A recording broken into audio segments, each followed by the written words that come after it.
केंद्र सरकार और पश्चिम बंगाल सरकार में तकरार जारी है। इस बीच पश्चिम बंगाल की मुख्यमंत्री ममता बनर्जी ने पीएम मोदी को चिट्ठी लिखकर कहा है कि मुख्य सचिव पर केंद्र का फैसला एक तरफा है, राज्य से सलाह तक नहीं ली गई।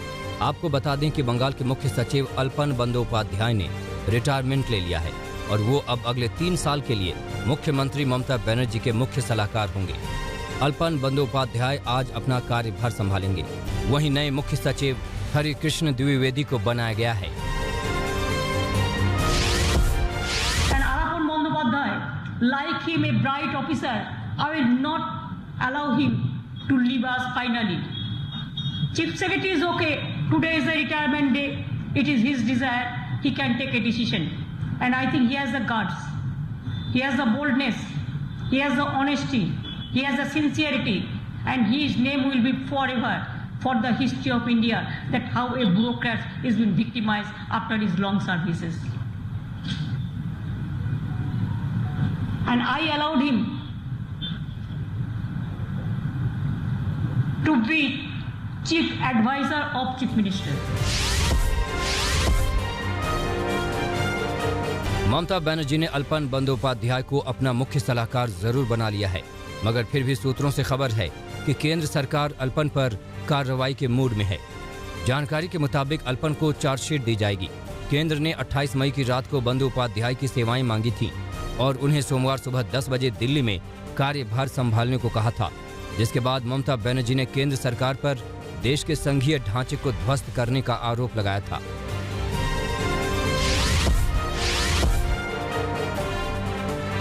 केंद्र सरकार की महत्वाकांक्षी परियोजना सेंट्रल विस्टा के निर्माण कार्य पर रोक लगाने से दिल्ली हाई कोर्ट ने इनकार कर दिया है।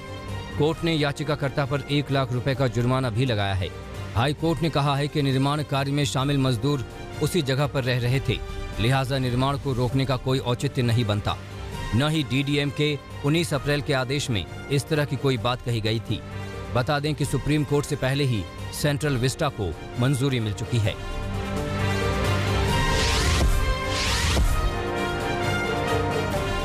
केंद्रीय मंत्री हरदीप पुरी ने सोमवार को सरकार के सेंट्रल विस्टा को लेकर विपक्ष के हमलों का जवाब दिया। पुरी ने विपक्ष पर पलटवार करते हुए कहा कि इस परियोजना को लेकर झूठ फैलाया जा रहा है। कुछ महीनों से एक झूठी कहानी बनाई जा रही है।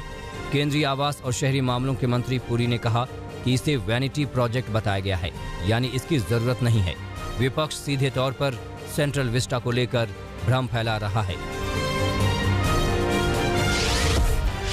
के पिछले कई महीनों से एक फॉल्स नैरेटिव, सरेआम झूठ, मतलब जो फैक्चुअल, जिन चीजों का फैक्चुअल बेसिस ही नहीं है, वो झूठे इल्जाम। अब मैं आपको बताऊं, अब ये कहा जा रहा था कि ये जो है प्रोजेक्ट जो है ये एक वैनिटी प्रोजेक्ट है, और वैनिटी प्रोजेक्ट का मतलब यह है कि इसकी जरूरत नहीं है। और महामारी के दौरान आप इतना 20,000 करोड़ खर्च कर रहे हैं, एक वो आंकड़ा मैंने देखा। कहीं और कहा कि तो 13,400 का एक मोदी महल बनाया जा रहा है। अरे भाई साहब, ये फिगर्स कहां से आ रहे हैं? सेंट्रल विस्टा प्रोजेक्ट पर कांग्रेस ने एक बार फिर मोदी सरकार को घेरा। कांग्रेस ने केंद्र सरकार पर तंज कसते हुए कहा कि देश में मरीजों के लिए अभी सबसे जरूरी ऑक्सीजन, वेंटिलेटर और बेड की जरूरत है या मोदी के महल की। बता दें कि कांग्रेस की ओर से सेंट्रल विस्टा प्रोजेक्ट का शुरू से ही विरोध किया जा रहा है।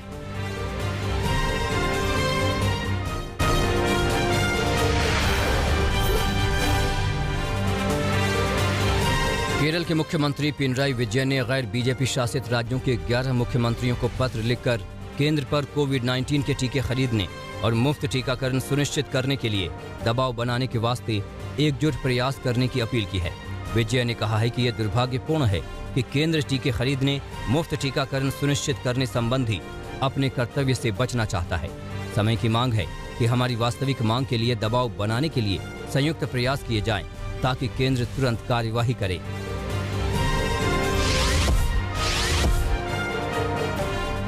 केंद्र सरकार की वैक्सीनेशन पॉलिसी कांग्रेस नेता राहुल गांधी के निशाने पर है। वो इसे लेकर लगातार सरकार पर हमला कर रहे हैं। इस बार राहुल गांधी ने आरोप लगाया कि केंद्र सरकार की जीरो वैक्सीन पॉलिसी भारत माता के सीने में खंजर का काम कर रही है। राहुल कोरोना के हालात को संभालने में मोदी सरकार को फेल बताते आए हैं। वो आरोप लगाते रहे हैं कि सरकार की गलत नीतियों और तौर तरीकों के कारण कोरोना बेकाबू हुआ।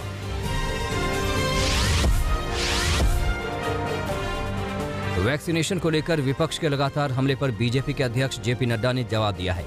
जेपी नड्डा ने राहुल गांधी पर पलटवार करते हुए कहा कि वैक्सीनेशन और कोरोना की लड़ाई में विपक्ष बाधक बना है, जबकि हम साधक बनकर लगातार काम कर रहे हैं और करते रहेंगे। नड्डा ने कहा कि भ्रम की राजनीति करने वाला विपक्ष पहले वैक्सीन पर सियासत कर रहा था और अब वैक्सीन की कमी का रोना रो रहा है।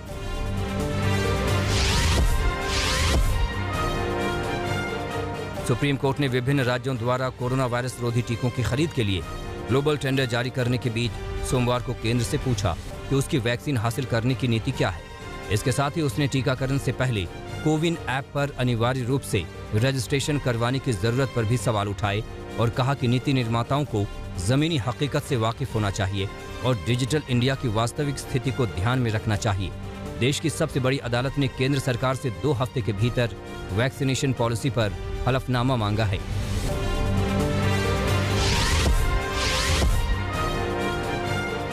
सीबीएसई बोर्ड परीक्षाओं के आयोजन पर सियासत गर्मा गई है। कांग्रेस महासचिव प्रियंका गांधी वाड्रा ने शिक्षा मंत्री रमेश पोखरियाल निशंक को पत्र लिखकर सीबीएसई की बोर्ड परीक्षाओं को रद्द करने की मांग की है। प्रियंका गांधी ने शिक्षा मंत्री से कहा है कि 12वीं के छात्रों को जबरदस्ती परीक्षा देने के लिए बाध्य न किया जाए।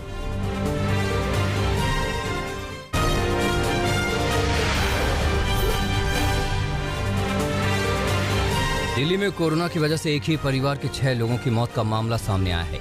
28 दिनों के अंदर मित्तल परिवार के 6 लोग संक्रमित होने के बाद दुनिया छोड़कर चले गए। मृतकों में 83 साल के बुजुर्ग महिला के साथ 2 बेटे, 2 बहू और 1 दामाद शामिल हैं।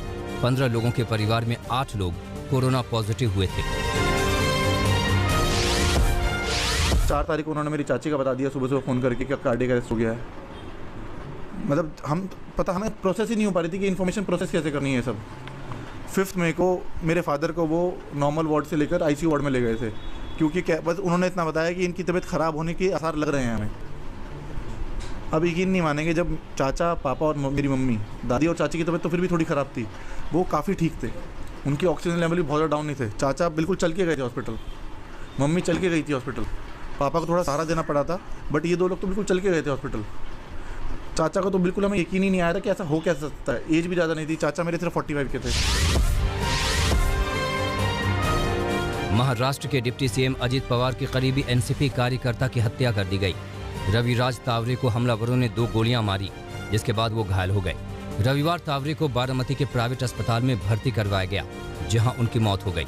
मामला हाई प्रोफाइल होने की वजह से पुणे के एसपी ने घटनास्थल का दौरा किया।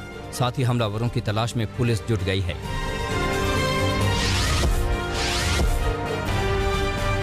अलीगढ़ शराब कांड में गभाना के सीईओ को निलंबित कर दिया गया है। अब तक जहरीली शराब पीने से 71 लोग जान गंवा चुके हैं। पुलिस ने इस मामले में 20 लोगों को गिरफ्तार किया है, जबकि 50,000 का इनामी ऋषि शर्मा अब भी फरार है। अलीगढ़ के जहरीली शराब मामले की गाज यूपी के आबकारी आयुक्त पर भी गिरी। आबकारी आयुक्त पी गुरु प्रसाद को उनके पद से हटा दिया गया है। सरकारी ठेका है ये, और शराब माफिया है, ठेका पर शराब बिकवा रहे। और जो यहाँ पकड़ा गया सेल्समैन, उसने बताया कि 1600 रुपये पेटिया में थे। अच्छा, नकली शराब। लाइसेंस है कि नहीं है इनका? लाइसेंस है ना, बाकायदा गवर्नमेंट ऑथराइज्ड है, दुकान उठी हुई है। जैसे चेकिंग वगैरह नहीं हो रही थी कि इसमें कोई चेकिंग ना करो, सब पैसा ले रहे। कौन चेकिंग कर रहा है? या चेकिंग की शिकायत करे हुए जाओ तो कोई सुनने वाला ना। पुलिस बिक जाती है, करते ही नहीं। पुलिस बिक जाती है, जहाँ पैसा देने की जरूरत, पैसा दे दे, फिर पुलिस बिक जाती है, जहाँ कोई आता ही नहीं। फिर बिहार के सहरसा में कोरोना टीकाकरण को लेकर फैले अफवाह को दूर करने के लिए डीएम ने बीड़ा उठाया है। डीएम कौशल कुमार ने इमामबाड़ा के इमाम के साथ बैठक की। डीएम ने इमाम और महादलित समाज के लोगों से वैक्सीन लेने की अपील की। साथ ही समाज को भी टीकाकरण के लिए प्रेरित करने को कहा। इस बैठक में साफ साफ कहा गया है कि कोरोना से बचाव का वैक्सीनेशन सबसे बेहतरीन जरिया है।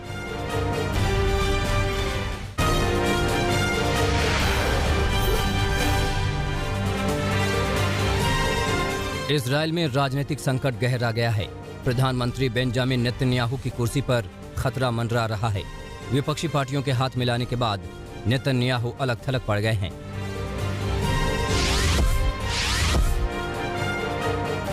डेनमार्क के साथ मिलकर अमेरिका द्वारा दूसरे देशों के नेताओं और वरिष्ठ अधिकारियों की जासूसी का मुद्दा गर्मा गया है। जर्मनी की चांसलर एंजेला मर्केल की सरकार ने जांच के आदेश दिए हैं। अमेरिका ने एंजेला मर्केल की जासूसी भी की थी।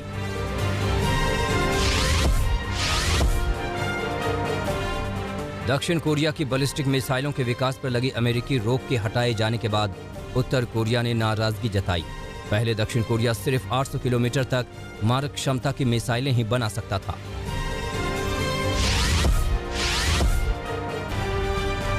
जनसंख्या बढ़ने की धीमी रफ्तार से चिंतित चीन ने महत्वपूर्ण फैसला लिया है। अब चीन में कोई कपल 3 बच्चे पैदा कर सकेंगे। पहले चीन में सिर्फ 2 बच्चे पैदा करने की इजाजत थी।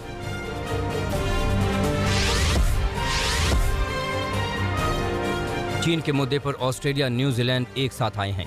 ऑस्ट्रेलियाई प्रधानमंत्री स्कॉट मॉरिसन और न्यूजीलैंड के प्रधानमंत्री जेसिंडा आर्डन ने चीन पर अपने मतभेदों को दूर करने का संकेत दिया। प्रधानमंत्री स्कॉट मॉरिसन न्यूजीलैंड की यात्रा पर हैं।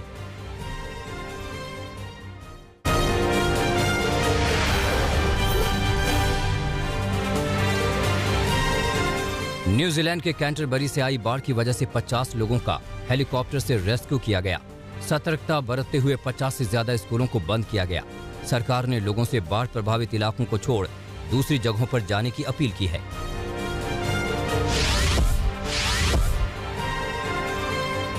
दुनिया में कोरोना संक्रमितों के मामले 17 करोड़ 11 लाख के पार हो गए हैं। अब तक 35,58,000 से ज्यादा लोगों की जान चली गई है। 15 करोड़ 32 लाख से ज्यादा लोग महामारी से ठीक हुए हैं।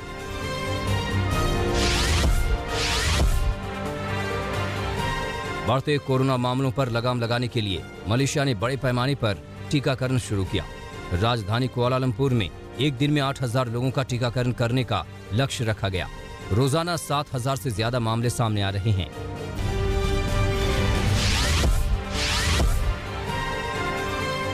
थाईलैंड में कोरोना संक्रमण की तीसरी लहर की रफ्तार बेकाबू हो गई है।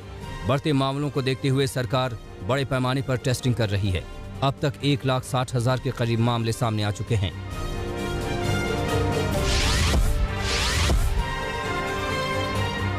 यूरोपीय खाद्य सुरक्षा एजेंसी ने इंसान द्वारा कीड़ों को खाए जाने को सही ठहराया है। खाद्य सुरक्षा एजेंसी ने अब बाजारों में कीड़ों को बेचने की मंजूरी दे दी है।